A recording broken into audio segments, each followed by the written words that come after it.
അന്താരാഷ്ട്ര കരിയറിലെ ആദ്യത്തെ സെഞ്ചുറിയാണ് സഞ്ജു നടിച്ചത്. സൗത്ത് ആഫ്രിക്കൻ മണ്ണിൽ സഞ്ജുവിന്റെ ഒരു വെടിക്കെട്ടായിരുന്നു. ഇന്ത്യൻ ടീമിൽ എല്ലാ താരങ്ങളും ഫ്ലോപ്പായി. എന്നാൽ സഞ്ജു ടീമിനെ മുന്നിൽ നയിച്ചു. സഞ്ജു ഇന്ന് 108 റൺസാണ് അടിച്ചു കൂട്ടിയത്. ഇന്ന് സഞ്ജു സെഞ്ചുറി അടിച്ച ശേഷം പറഞ്ഞ കാര്യമാണ് നമ്മൾ ഇന്നത്തെ വീഡിയോയിൽ നോക്കുന്നത്. ഇത്തരം ക്രിക്കറ്റ് ന്യൂസിന് വേണ്ടി ഈ ചാനൽ മറക്കാതെ സബ്സ്ക്രൈബ് ചെയ്യൂ.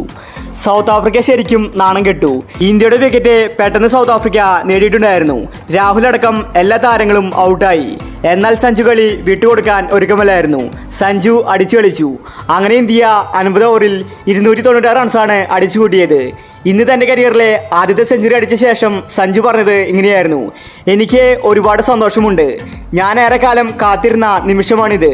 ഒരു സെഞ്ചുറി എൻ്റെ ലൈഫിലെ സ്വപ്നമായിരുന്നു. അത് ഞാനിന്ന് നേടി. ഞാൻ ആദ്യമേ നന്ദി പറയുന്നത് രോഹിത് ശർമ്മ, കോഹ്ലിക്കാണ്. അവരാണ് എനിക്ക് ഒരുപാട് സപ്പോർട്ട് തന്നത്, പ്രത്യേകിച്ച് രോഹിത് ശർമ്മ. രോഹിത് എപ്പോഴും കാര്യങ്ങൾ എന്നോട് തിരക്കാറുണ്ട്. എനിക്ക് അവസരങ്ങൾ കിട്ടുന്നുണ്ടായിരുന്നില്ല. ഇന്ന് എനിക്ക് വൺ ഡൗണിൽ കളിക്കാൻ അവസരം കിട്ടി. ഞാനത് മുതലാക്കി. 5ാം സ്ഥാനത്തും 6ാം സ്ഥാനത്തും കളിക്കുമ്പോൾ മികച്ച രീതിയിൽ കളിക്കാൻ സാധിക്കില്ല.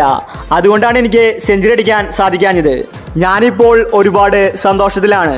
ഇന്ത്യൻ ടീമിലേക്ക് വന്നിട്ട് ഒരുപാട് വർഷമായി. ഇപ്പോഴാണ് എനിക്ക് ഒരു സെഞ്ചുറി അടിക്കാൻ അവസരം കിട്ടിയത്. എനിക്ക് മികച്ചൊരു സപ്പോർട്ട് തിലക് വർമ്മ തന്നിട്ടുണ്ടായിരുന്നു. ക്യാപ്റ്റൻ രാഹുലും നല്ലൊരു സപ്പോർട്ട് എനിക്ക് തരുന്നുണ്ട്. ഇനി അങ്ങോട്ടുള്ള മത്സരങ്ങളിലും ഇതേ കളി ആവർത്തിക്കുമെന്ന് സഞ്ജു സാംസൺ വ്യക്തമാക്കി. മലയാളി ആരാധകർ സന്തോഷത്തിലാണ്. സഞ്ജു സാംസൺ അങ്ങനെ സെഞ്ചുറി അടിച്ചിരിക്കുകയാണ്. വിമർശകർക്ക് ബാറ്റ് കൊണ്ടാണ് സഞ്ജു മറുപടി കൊടുത്തത്. ഇനി BCCIക്ക് സഞ്ജുവിനെ തഴയാൻ സാധിക്കില്ല. കാരണം സഞ്ജു കഴിവ് തെളിയിച്ചു കഴിഞ്ഞു. ഇനി സഞ്ജുവിന് അങ്ങോട്ട് ഒരുപാട് അവസരങ്ങൾ കിട്ടുമെന്നത് ഉറപ്പാണ്. സഞ്ജു ഇനിയും ഒരുപാട് സെഞ്ചുറികൾ അടിക്കട്ടെ. സഞ്ജുവിനെ ഇൻസ്പിറേഷൻ ആയത് രോഹിത് ശർമ്മ, കോഹ്ലിയുടെ സപ്പോർട്ടാണ്.